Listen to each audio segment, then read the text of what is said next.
Hello, I'm reporting from the road. It is the day before Thanksgiving, and I have traveled to North Carolina to pick up my daughter and bring her an engine. It's her carcass from her Golf, and I'm going to take her home and get her into her car. But that is not what this video is about. My GTI has reached its 6-year anniversary, 172,000 miles. Here's my report.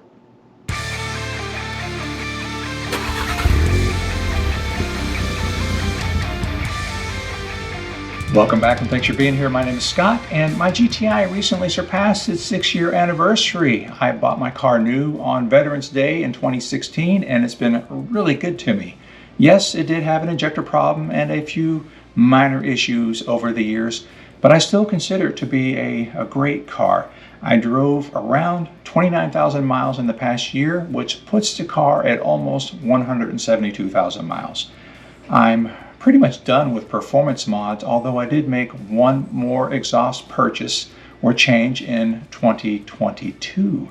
Instead of vehicle performance, I've been working more on my ham radio or my amateur radio performance. I've gone a little bit nuts and have blown my stealth appearance on the car. Perhaps one of my biggest projects over the past year was the addition of a secondary battery. I use it to power my electronics equipment area, and I built it during a local ham radio club's builders group session, and having the lithium battery in the car has been wonderful. I can park and operate my radios for hours without any concerns about whether my starter battery will have enough juice to start. Even if I operate overnight, there's still plenty of juice because the starter battery is basically used for car functions and the lithium battery is used for nearly everything else. I've also shared some details about the battery and its charging system in this video here. Okay, I mentioned exhaust changes. I had visited Bond Performance a few times last year, and I've evaluated 3 of his exhaust setups on my own car, and all of his systems are built to order, so I was already committed to his Stealth Dual when I showed up. And it was during that test drive that I discovered that I like his Stealth suitcase much better. I knew I wanted it right away. And so I only made it about 6 months on the Stealth Dual before I decided to buy a Stealth suitcase. I recently sold the Stealth Dual. I sold that to someone who I had hoped would be happy with it. However, he needs to sell it already. So check the description below to see if it's still for sale. If it is, I'll say contact me, and if it's not, I'll say it's sold. With my newfound battery capacity, I decided to take a deeper dive into ham radio activities, especially during road trips. And I've taken an interest in Parks on the Air, or POTA. My mobile station is a great match for operating as a park activator. Activators travel to designated parts around the world, really. They set up a station and then make themselves available for hunters. Hunters are often at home or operating fixed stations, and they contact and collect as many parks as they can. So as an activator, I know that anyone I can hear calling me, I know that they can also hear me. So that's kind of a role reversal for when I try to compete with other callers who are attempting to contact a popular station. In addition to POTA, I've also taken an interest in VHF contesting. Now, contesting, it presents a challenge of contacting as many stations as you can in a prescribed time period, and it can be very competitive. I personally am not in it for the competition. I'm not a very competitive person. I do like to be successful, but I don't necessarily compete. Instead, for me, it's about the challenge of setting up a capable station, putting it on the road and moving it to a certain Maidenhead grid square, and then moving it all to another grid square. Stations who activate more than one grid square are known as rovers. Now, I'm still building my rover station, and people say that it's already quite effective as it sits right now, but I'm hoping to make it even better. So see more information in my first rover video. It shares my plan for the future. I have also started showing my car at VW shows again. And I can't say that I'm dedicated to going to them all, but I attended 3 shows in 2022 that were new to me.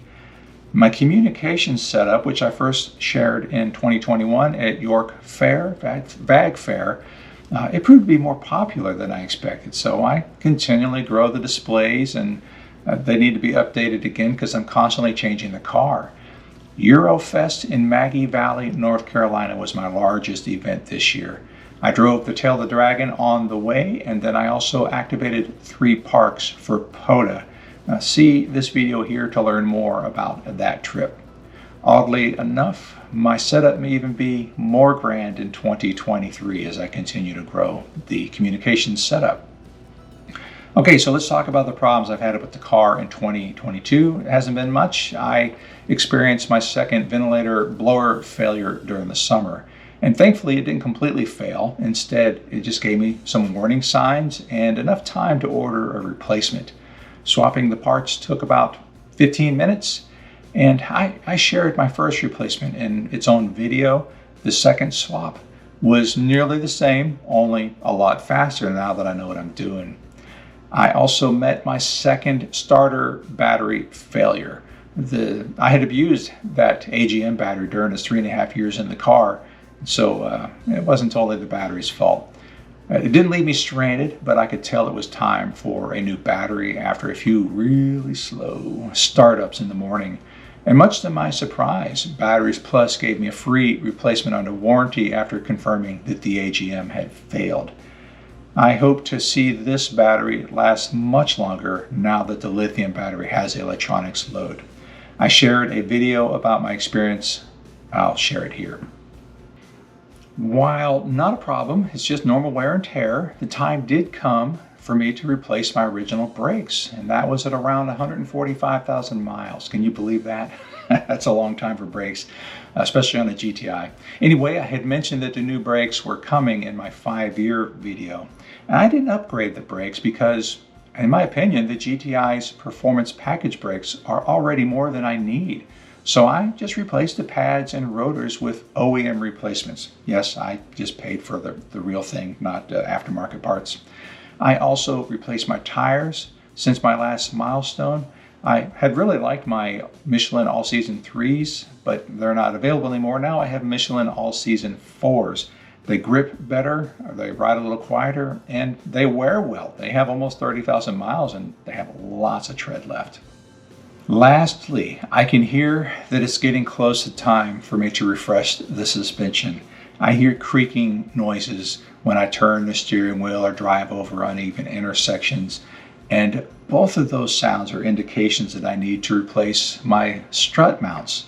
The struts themselves do not appear to be leaking. They look like they're in great shape. The ride quality is still good, especially when you consider how much weight my car has gained over the years.